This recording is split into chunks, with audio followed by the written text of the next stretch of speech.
എല്ലാവർക്കും ജോളൂസ് കിച്ചണിലേക്ക് സ്വാഗതം. നമുക്കിവിടെ ഇന്നൊരു നാടൻ ബീഫ് കറി ഉണ്ടാക്കാം.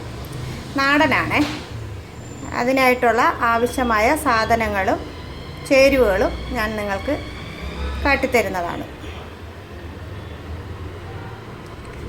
ഇതിപ്പോൾ ബീഫ് നന്നായി കഴുകി വെള്ളമൊക്കെ തോത്തി ഞാൻ എടുത്ത് വെച്ചിരിക്കുന്ന മുതലാണ്. അതിലോട്ട് കുറച്ച് മഞ്ഞൾപ്പൊടിയേ കുറച്ചിട്ടാൽ മതി. മുളക് പൊടിയെല്ലാം ഞാൻ വറുത്ത് നന്നായിട്ട് പൊടിച്ചു വെച്ചിരിക്കുന്ന സാധനങ്ങളാണേ. വറുക്കാത്തതാണെങ്കിൽ നിങ്ങൾ വറുത്ത് തന്നെ ചേർക്കണം കേട്ടോ. അതാണ് നാടൻ ബീഫ് കറിയുടെ ഒരു പ്രത്യേകത. കുറച്ച് മല്ലിപ്പൊടി, മുളക് പൊടി, കുരുമുളകാണ് ബീഫിന് പ്രധാനമായി നമ്മൾ കൂടുതൽ ചേർക്കാനുള്ളത്.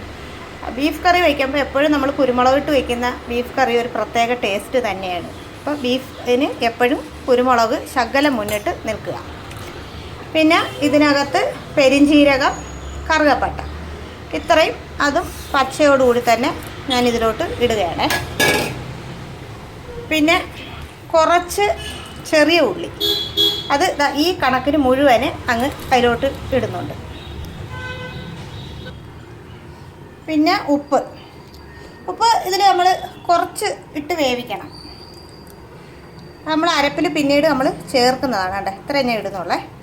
അത് ഇട്ടിട്ട് ഇപ്പോൾ തന്നെ ബീഫിൽ ഓൾറെഡി കുറച്ച് വെള്ളം ഉണ്ടായിരിക്കും. അതുകൊണ്ട് നമ്മൾ ഇതിന് ഞാൻ ഒരു കുഞ്ഞൊരു കപ്പ് വെള്ളം ഞാൻ ഇതിലോട്ട് ആഡ് ചെയ്യുന്നുണ്ട്. കുറച്ച് ഒഴിച്ചാൽ മതി കേട്ടോ, കാരണം ബീഫിൽ വെള്ളം വേവുമ്പോൾ ഇറങ്ങും. എന്നിട്ട് നമ്മളിതിനെ നന്നായിട്ട് വിരകി ഒരു സാധാരണ നമ്മൾ ആദ്യമൊക്കെ പണ്ടൊക്കെ നമ്മൾ ആ വീടുകളിലൊക്കെ ബീഫ് മേടിക്കുമ്പോൾ നമ്മളൊരു 8 വിസിലെങ്കിലും നമ്മൾ വെക്കണം. വിസിലടിച്ചാൽ മാത്രമേ വേവുള്ളൂ. ഇപ്പോഴത്തെ ബീഫൊക്കെ ഒരു 4 വിസിൽ 5 വിസിലൊക്കെ ആകുമ്പം തന്നെ ബീഫ് വെന്ത് പടമാവും. അപ്പോൾ ഒരു 4 വിസിൽ നമുക്കിത് അടുപ്പിക്കാം. എന്നിട്ട് നമുക്ക് തുറന്ന് നോക്കി അടുത്ത പരിപാടിയിലേക്ക് കടക്കാം. ഓക്കെ. അപ്പോൾ മെയിനായിട്ട് മുളക് പൊടി, മല്ലിപ്പൊടി, മഞ്ഞൾപ്പൊടി നന്നായിട്ട് വറുത്തതായിരിക്കണം. പച്ച ആഡ് ചെയ്യരുത്. ഞാനിത് വറുത്തതാണ് ഇതിനകത്ത് ഇപ്പോൾ ഇട്ടിരിക്കുന്നത്. ഇനി ഇത് നമ്മൾ അടുപ്പത്ത് വെച്ച് വേവിച്ചതിന് ശേഷം ബാക്കി നമുക്ക് ഉള്ളിയൊക്കെ നമ്മൾ ബാക്കിയുള്ളതൊക്കെ പിന്നീട് ചേർക്കത്തുള്ളൂ. വൈകിട്ട് ചേർക്കുകയാണ് ചെയ്യുന്നത്. ഓക്കെ. ഇനി ഇത് നമുക്ക് അടുപ്പിലോട്ട് വയ്ക്കാം. ഇതിലോട്ട് കുറച്ച് ഇഞ്ചിയും വെളുത്തുള്ളിയും കൂടെ ഈ പരുവത്തിന് ചതച്ചതും കൂടി ചേർത്ത് വേണം, ഇളക്കി വേണം വയ്ക്കാൻ. ഇത്രയും കൂടി ഇതെല്ലാം കൂടെ ഒന്ന് വേവിച്ചെടുത്തതിന് ശേഷം ബാക്കി വെളുത്തുള്ളിയും ചെറിയ ഉള്ളിയും എല്ലാം നമ്മൾ അടുത്ത് വഴറ്റിയാണ് ചേർക്കുന്നത്. ഇത് ഇത്രയും പച്ചയ്ക്ക് ഇതിൻ്റെ കൂടി ഇട്ട് വേവിച്ചെടുക്കുക. അടുത്ത് ചട്ടി അടുപ്പത്ത് വെച്ചു. കേര റോസിൻ്റെ വെളിച്ചെണ്ണ ഉപയോഗിച്ച് ബീഫ് കറി വെച്ചാൽ നല്ല സൂപ്പറാണ്. നിങ്ങൾക്ക് ഏത് എണ്ണ വേണമെങ്കിലും ഉപയോഗിക്കാം, പക്ഷേ ഞാൻ വെളിച്ചെണ്ണയാണ് ഉപയോഗിക്കുന്നത്.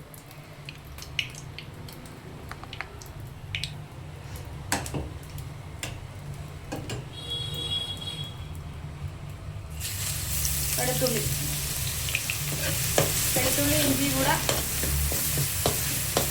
ചതച്ചതേ നേരത്തെ ഞാൻ അപ്പുറത്തേക്ക് കുക്കറിൽ വേവിച്ച് വയ്ക്കുന്നതിൽ ചേർത്തിട്ടുണ്ട്. അതുകൊണ്ടാണ് കുറച്ച് ഇതിലിട്ടിരിക്കുന്നത്.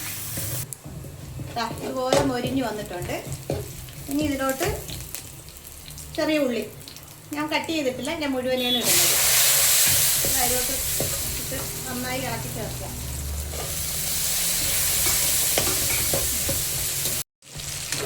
എല്ലാം ഒരുവിധം നന്നായിട്ട് മൂത്ത് വഴണ്ട് വന്നിട്ടുണ്ട്. ഇനി ഇതിലോട്ട് നമുക്ക് ചെറിയ തീയിലിടണേ. ഇനി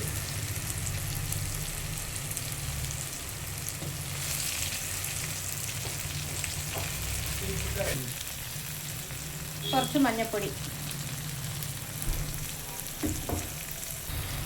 മുളക് പൊടി കുറച്ച് മതിയേ. നമ്മൾ നേരത്തെ മറ്റേതിൽ വേവിക്കാൻ നേരത്ത് നമ്മളെല്ലാം ചേർത്താണ് വേവിച്ചിരിക്കുന്നത്. അപ്പോൾ അതനുസരിച്ച് വേണം ഇടാൻ. ഇതിൽ കുരുമുളക് നേരത്തെ ഇട്ട മല്ലിയാണേ. മീറ്റ് മസാല,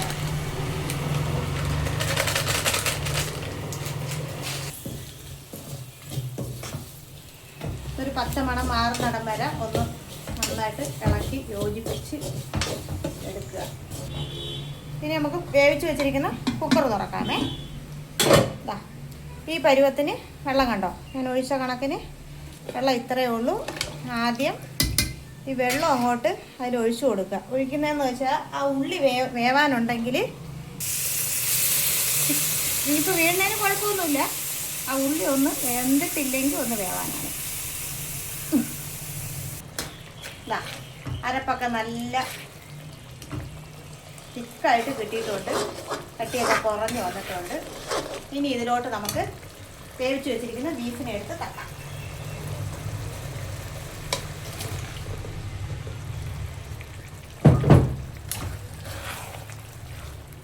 ഇതിൽ ഞാൻ ഒരു 2 ഉരുളക്കിഴങ്ങും കൂടി ആഡ് ചെയ്തിട്ടുണ്ട്. ഉരുളക്കിഴങ്ങ് ആഡ് ചെയ്യുന്നത് എന്തിനെന്ന് ചോദിച്ചാൽ, ചിലർക്ക് കറി നല്ല കുറുകി ഇരിക്കണമെങ്കിൽ ഒരു ഉരുളക്കിഴങ്ങ് അതിൽ കൂടി ഇട്ട് വേവിച്ച് ഉടച്ച് ചേർത്താൽ നല്ല കറി കുറുകി ഇരിക്കും.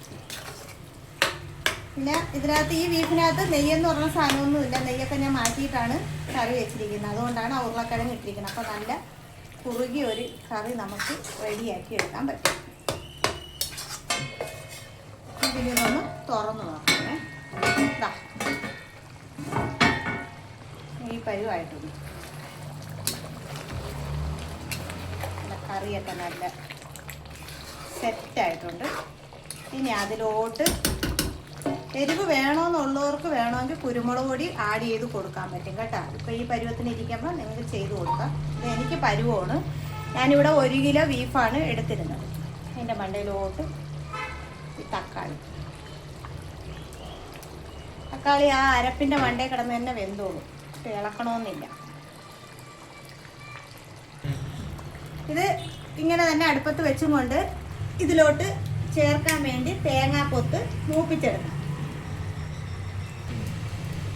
ചട്ടി ചൂടായിട്ടുണ്ട്. ഞാൻ അതിലോട്ട് ഇച്ചിരി വെളിച്ചെണ്ണയാണേ, വെളിച്ചെണ്ണ ഒഴിച്ച് മൂപ്പിക്കാം.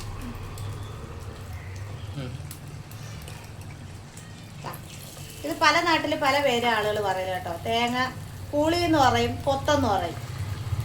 ഇത് ഈ സൈസിന് പരുവത്തിന് ഇങ്ങനെ അരിഞ്ഞ് നന്നായിട്ട് മൂപ്പിച്ചെടുക്കണേ.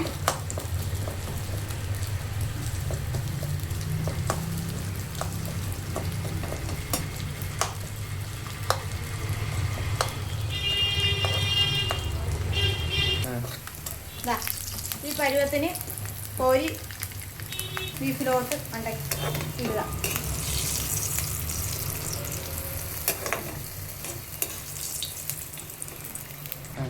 തേങ്ങാക്കൊത്തുക ഇതിൻ്റെ മുകളിലോട്ട് എല്ലാം ഇട്ടു. എന്നിട്ട് ഈ കടുവ എണ്ണതാ അതിൽ തോട്ട് തന്നെ നമുക്ക് കടുവ വറുക്കാമേ.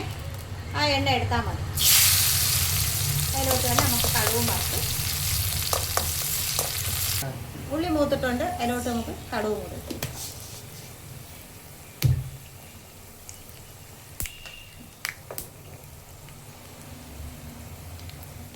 ഇതിലോട്ട് 2 കരിയാപ്പലയും കൂടി ഇട്ട് മൂപ്പിക്കും. എന്നിട്ട് ബീഫിലോട്ട്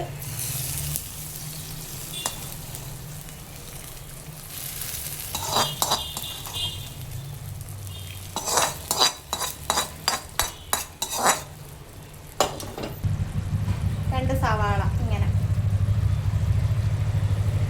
മല്ലിയില, കരിയാപ്പല, പച്ച, 2 പച്ചമുളക് പച്ചയ്ക്ക് ഇങ്ങനെ ഇട്ടു.